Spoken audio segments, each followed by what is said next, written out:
one of those campaigning for this investigation, and from Belfast by RTE's soccer commentator George Hamilton, who was in the Hillsborough Stadium on the day of the disaster. George, perhaps I can come first to you.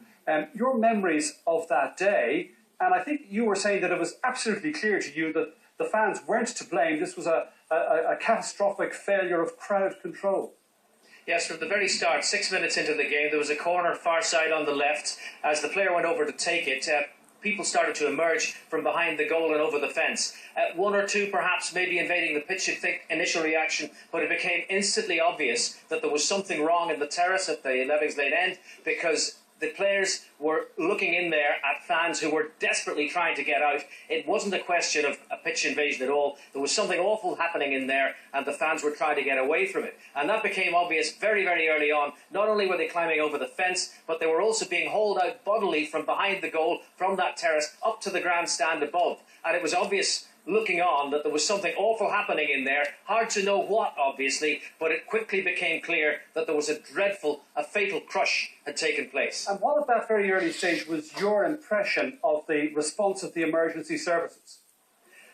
The emergency services, it seemed to me at the time, were conspicuous by their absence, because what became clear, as people were clearly hurt in the circumstances, was the fact that fans were ripping apart the advertising hoardings and putting the casualties on those hoardings and carrying them away as makeshift stretchers. And then we saw the worst possible sight, which is the thing that you see in TV dramas all the time, when the coat is placed over the head of the victim and then you realise that they've actually passed away, and those victims were being carried away as well, but all by fans. There was no sign of police, there was no sign, as I recall it, of any kind of ambulance personnel, and my memory of the ambulance was that it came careering in very late in the day, driving across the pitch at breakneck speed, when you'd have thought there would have been a much more coordinated response to what was clearly a disaster unfolding. Liam Flanagan, what we now know from this, what's confirmed by this report today, is that the police, in how they dealt with the aftermath of this, effectively conspired, I suppose you could say, to try to cover up their own failings and lay the blame on the fans. They did. They failed at their job on the day. They reacted slowly, and they made critical errors and decisions to open the gate that allowed fans into the central pen. Okay, and after that, what they did is, look, they tried to put it back onto the fans and say, we were drunk, we were ticketless, and, you know, disorderly, and that it was us that caused the problem.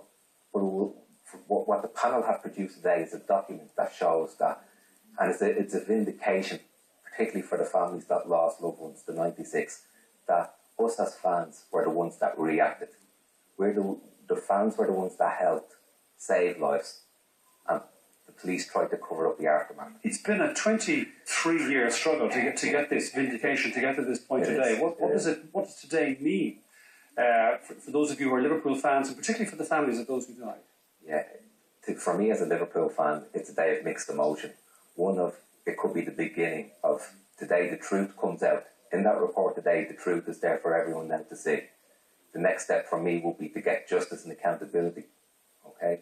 And just also that I can stand there now and feel like, no, we did nothing wrong. The Associated Press at the time, particularly the Sun newspaper, had the damning front page, the truth. It was the fans. We pickpocketed, we didn't help, we urinated on police.